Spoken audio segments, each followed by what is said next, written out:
Good morning everybody, and welcome back to a brand new video. Today we're back with another weekly recap, and this week we did get the release of the new POH advertisement boards, as well as a new poll blog relating to the new bounty hunter rewards, including corrupt dragon weapons.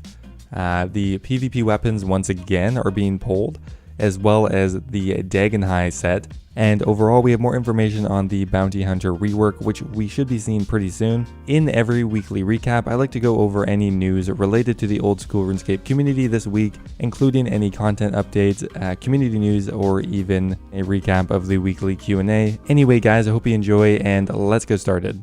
Now this week we did get a content update, and we finally received the advertising boards for your POH. Now for the longest time, the only way to advertise your house was to hire someone to do it or run a bot 24/7, which clearly is not a great solution, as well, we're against botting here. The best way to stop people from doing that is just to provide the feature in game. No, that logic doesn't work for all bots, so don't quote me on that. To use the new advertising board, you need to have at least 50 construction, and there's quite a few different ways that you can sort the board for different houses you're looking for. You can categorize them via the features that they are offering, including your restoration portal, gilded altars, jewelry box, and their construction level.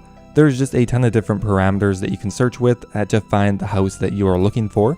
I really like this feature, and this will save everyone just a ton of grief trying to set up and advertise their house, or for players that are looking for a specific house. You can actually right click the advertising list to visit the last house that you were in, which is a really convenient feature. And the board can hold up to 200 advertisements per world, so each world would have their own advertising board. So for the 3 of 4 house party worlds, you'll just have to hop between them to find the world you want, as the list on the board is dependent on the world that you are in. On top of that, we got a few more changes to PvP balancing. The imbued god capes have been changed to be more in line with other untradeable items. When you are PK'd with your imbued god cape, it will break, and the only way to repair it is to bring it to Purdue for a fee of 75,000 GP. Players can now also use a Truver parchment on the imbued god cape, which can allow them to be kept in the unbroken state when you die above level 20 wilderness. Now, if you remember in the last few weeks, there was actually a line of sight beta. Now they're going to be running something similar, except now for the magic defense calculation changes. Now currently the way magic defense works in PvP is it's calculated from a 70-30 ratio, but they would like to change it to be a 50-50 ratio between the gear that you are wearing and the magic level that you have. So in 1 week's time, there will be a beta on Thursday, September 19th. So definitely go ahead and try it out to give Jagex some honest feedback on whether you think it is worth changing. Like always, there are small quality of life changes and bug fixes and whatnot, but that's pretty much it for content updates this week. Now we have some more information on the bounty hunter rework. There's going to be quite a few changes to the existing bounty hunter reward shop, as well as the existing rewards. However, this week we did receive the bounty hunter rewards poll blog with some really interesting information in it. Okay, to begin with here, the legacy bounty hunter shop is actually going to remain open for a couple months after the new shop's release. Now the reason for that is to give you an opportunity to spend your old mysterious emblems. All of the existing items in the bounty hunter reward shop will be recosted with the new point system. Another thing worth mentioning is all of the rewards discussed in the design blog will be tradable. Now these are the rewards that were settled on. Now first up here, there's going to be a change potentially to the rune pouch and the looting bag. The way that you can obtain them is going to be kind of streamlined, and they're both going to be tradable, which means that a regular player can just buy them directly from the Grand Exchange for a couple mil, and the looting bag I imagine will be very cheap on the Grand Exchange. Now on top of that, they want to make them stackable. You won't be able to have multiple rune pouches with runes in them. It'll just be the same rune pouch. The only purpose to having multiple in your bank is just convenience if you happen to lose one of them. For example, the looting bag you lose all the time, but reclaiming it is kind of a pain. So now you can just have 100 stacked in your bank, so when you lose one, you can just go ahead and take out another one, and you're still good to go. However, if you don't want to buy one from the Grand Exchange, you do have to participate in the new bounty hunter activity and acquire points, and with those points you'll be able to buy both the looting bag and the rune pouch.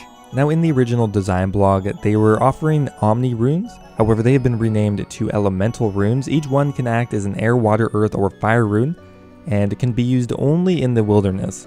And the exchange rate would be 1 point for 100 of the elemental runes. There would be no other way to craft them or obtain them beyond the bounty hunter reward shop. Now with the removal of mysterious emblems from Wilderness Slayer, they want to make the Larrans Chest more valuable, and to do that they want to add some unique rewards to put in there.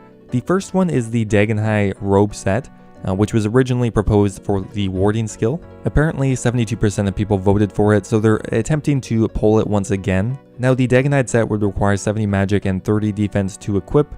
As far as I'm aware, it doesn't have any special abilities anymore, or at least none listed in the poll blog. The dagon'hai set would be worse than Ancestrals, however it would have a prayer bonus.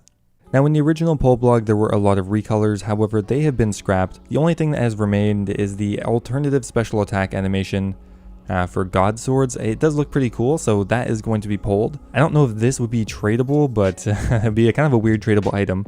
Kind of first of its kind, maybe. Now another thing they are proposing in this poll blog is some weapon upgrades. They are pitching 2 different weapon upgrades with opportunities for more to be added in the future. The first one would be for the Saradomin sword.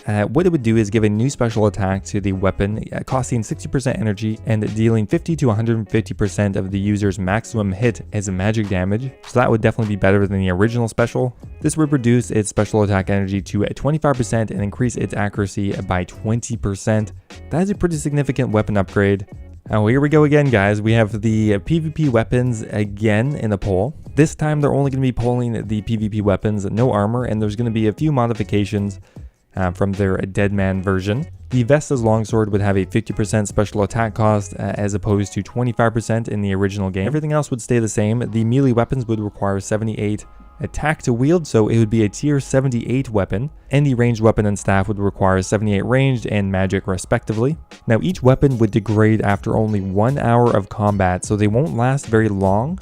If they are dropped, they will convert to 1 million GP, so they're going to be very short-lived, powerful weapons. They would still be the most powerful weapon in the game, only usable in PvP, and would degrade after 1 hour. Now next up here we have another interesting one, and that is Corrupt Dragon Weaponry. Corrupt Dragon Weaponry always stuck out to me because it was available to free-to-play players.